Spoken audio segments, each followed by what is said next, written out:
So if you're wondering how the new Honor MagicPad 4 compares to the previous MagicPad 3 and which is the better option, well, let's talk about it. Don't forget to hit that like button and hype up this video so more people see this. Pricing is going to depend on your location, but these start around 600 pounds or about 800 US dollars. Nice thing is both of these start at 256 gigabytes of storage for the base model with 8 gigabytes of RAM for the MagicPad 3 versus 12 gigabytes for the MagicPad 4. I think build quality on these are actually really nice for both tablets. You can see design-wise is going to be very similar between these two, especially if you look at the backs. Pretty similar camera module there on the back as well. Obviously the MagicPad 3 is a little bit bigger, but once you pick these up, you'll notice the MagicPad 4 is quite a bit thinner and lighter. The MagicPad 3 has a larger 13.3 inch display, but the smaller 12.3 inch display on the MagicPad 4 is OLED versus LCD on the MagicPad 3. You'll also notice how much smaller the bezels are going around the edges on the MagicPad 4 versus the MagicPad 3. You've got up to 144 Hz refresh rate on the MagicPad 3 versus 165 Hz on the 4. The MagicPad 4 is also brighter at 2400 nits peak brightness.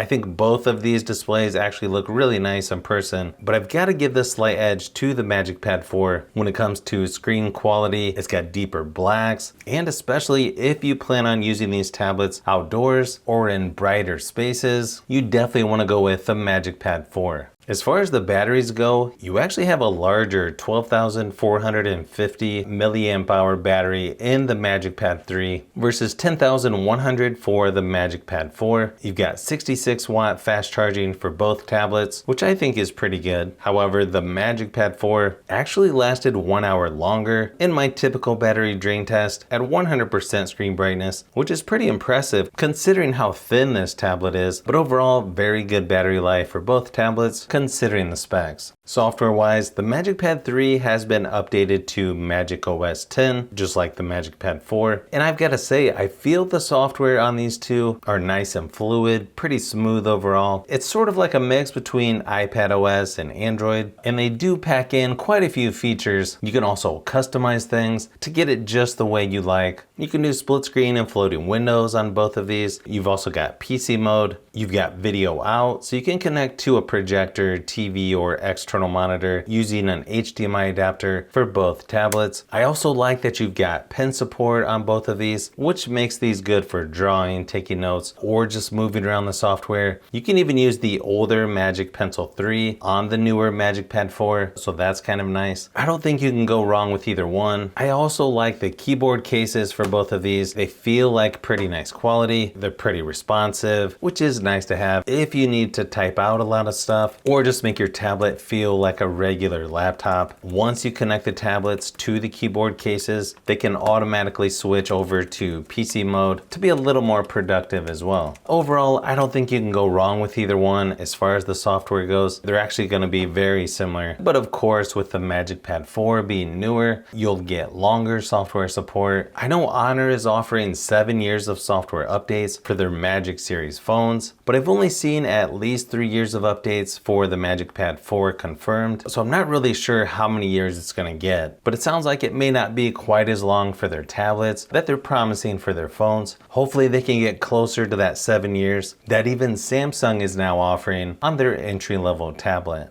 Now, performance-wise, the MagicPad 3 is actually a pretty capable tablet, but the jump from Snapdragon 8 Gen 3 to Gen 5 in the MagicPad 4 provides a leap in AI processing and raw gaming power, as you would see by the benchmark results. Unfortunately, I can't seem to get the Geekbench app to work on the MagicPad 4, so I can only go by scores that I've seen online. Hopefully this is going to be fixed with a software update. Not really sure why it's still doing that. So if you want the tablet that's got more power, or if you plan on doing a lot of gaming, you're probably going to want the newer MagicPad 4, which is also a little easier to reach things on the screen because of the smaller size.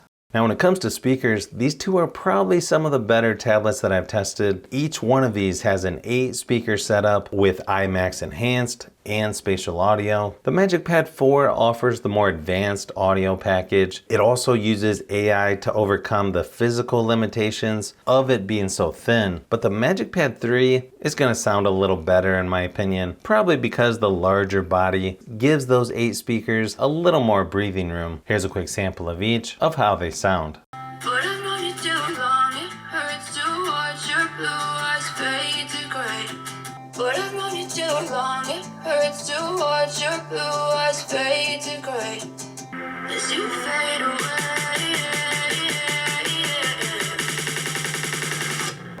as you fade away, as you fade away, as you fade away.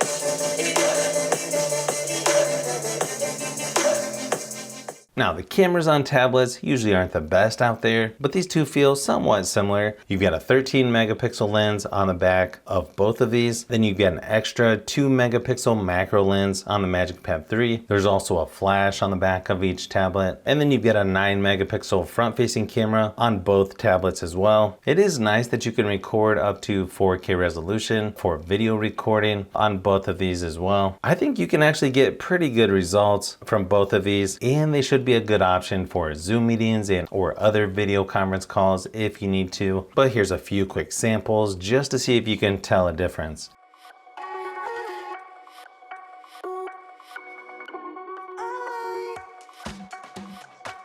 So hopefully this gave you a closer look at these two tablets and how they're different. I think the MagicPad 3 is going to be a better option for those looking for a larger screen, but the MagicPad 4 is going to have longer software support. It's got a little better screen quality, not to mention better performance, all at a little bit smaller size, so it's a little more portable. But obviously some of this is going to come down to personal preference. If you like tablets, phones, and other tech, I've got a lot more stuff that I'm working on as usual, so you'll want to keep an eye out for those upcoming videos.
So if you've made it this far into the video, you may want to say thanks by subscribing, and don't forget to give a thumbs up if this video was helpful. This is Brian from Fishbee Productions. Thanks for watching, and I'll see you on the next one.